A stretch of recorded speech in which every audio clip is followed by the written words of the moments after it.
Katakos sa mga sakop sa Civil Disturbance Management sa Lapu-Lapu City Police Office, nasukod atol sa gipahigayong Civil Disturbance Management Refresher and Equipment Showdown 2025 nga gipahigayon sa Police Regional Office 7 sa milabayng semana.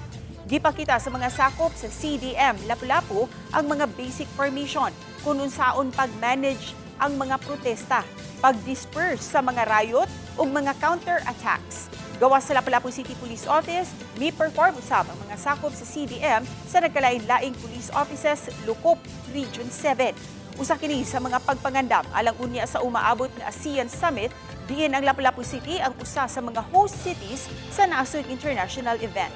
Samtang gikumpirmar usab ni Police Colonel Antonieto Cañete ang OIC sa Lapu-Lapu City Police Office nga adunay augmentation force gikan sa nagkalain-laing mga police offices sa Region 7 nga moabag sa kapulisan sa Lapu-Lapu gikan January 26 hangtod January 30 nga mao'y schedule sa ASEAN Tourism Forum nga ipahigayon sa Lapu-Lapu City. For operations of Camp Krabi, they committed to us to augment personnel from other regions and also yung mga transportations and other civil equipments.